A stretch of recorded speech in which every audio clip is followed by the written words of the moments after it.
3, 2, 1। 16 जून 2013 उत्तराखंड के केदारनाथ में प्रलय की वे भयावह तस्वीर, जहां प्रकृति का दोहन करके इमारतें खड़ी करने की आड़ में पहाड़ों को काट काट कर देहरादून केदारनाथ की वादियों को एक आधुनिक पर्यटन स्थल बनाने के लोभ में हरी भरी डालियों को लात मारकर पूंजी बनाने की होड़ में हम मदमस्त हो लिए, और नतीजा एक चकाचौंध कर देने वाले लाशों का बवंडर कि आज 8 वर्ष बाद भी कुछ शरीर बरामद ना हो पाए, मानो हमने खुद ही अपने लिए एक कब्र खोद लिया हो। सम्माननीय सभा अध्यक्ष एवं मेरे प्रज्ञावान श्रोताओं, पूंजीवाद को तह से जानने के लिए आइए मैं आपको ले चलती हूँ 16वीं व 18वीं शताब्दी के इंग्लैंड में, जहाँ कपड़ा उद्योग जैसे बड़े उद्यमों का उद्योगीकरण करने में एक नई प्रणाली को जन्म दिया। उत्पादकता बढ़ाने के लिए जमा पूंजी का निवेश किया जाने लगा। और पूंजीवाद का मूल ही है कि निवेश करेंगे वह पूंजी वाले लोग, बाजार में शासन करेंगे वही पूंजी वाले लोग, यहाँ तक कि बाजार के रेट से लेकर मांग व पूर्ति तक तय करने का अधिकार किसके पास?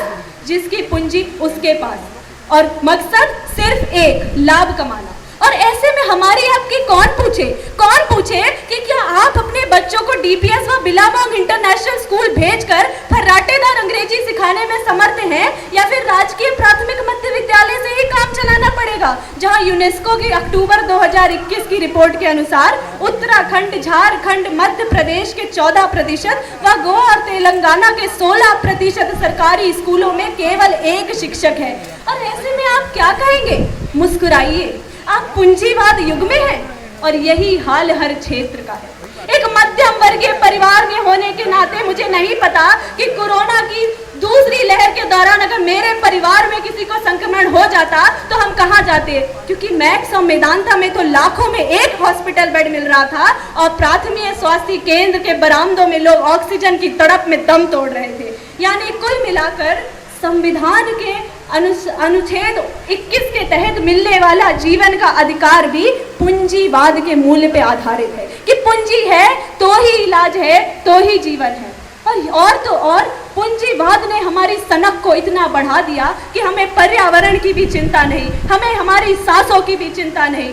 पूंजीवाद में मदमस्त अमेरिका और चीन कुल मिलाकर जितना कार्बन उत्सर्जन करते हैं उतना उनके नीचे आने वाले 20 देश भी कुल मिलाकर नहीं करते। और यह आप भारत की ही बात करिए, कोयला मंत्रालय की 2020 की रिपोर्ट के अनुसार भारत दुनिया का तीसरा सबसे बड़ा विद्युत उत्पादक देश तो है, परंतु 75% बिजली आज भी हम कोयले से बना रहे हैं। यानी बिजली पूंजीवाद में तो योगदान दे रही है, परंतु कोयले से होने वाले कार्बन उत्सर्जन ने देश के कई शहरों को सांस लेने लायक हवा भी नहीं दी, और दिल्ली उसका जीता जाता उदाहरण है। वैश्विक जलवायु जोखिम सूचकांक 2021 भारत को 7वां सबसे जोखिम भरा देश मानता है। यानी पूंजीवाद पर्यावरण की भी कब्र खोद रहा है और साथ ही साथ अपनी भी। जब पूंजीवाद इस तह तक पहुंच जाए कि जीवन मरण का फासला भी वही तय करने लगे, जब पूंजीवाद इस तह तक पहुंच जाए कि कोरोना की दूसरी लहर के दौरान नोएडा से दिल्ली तक की एम्बुलेंस 15,000 रुपए मांगे, 6,000 का ऑक्सीजन सिलेंडर 50,000 में मिलने लगे, 2,500 की रेमडेसिविर इंजेक्शन 10,000 में मिलने लगे, और जब पूंजीवाद का मदमस्त हाथी गर्दन पर पैर रखकर ये दुहाई देने लगे कि अगर जेब में पैसा है तो ही जीवन है, नहीं तो अस्पतालों के बरामदों में दम तोड़ दो, तो मैं क्यों ना कहूं कि पूंजीवाद अपने साथ साथ इस आवाम की भी कब्र खोद रहा है। धन्यवाद।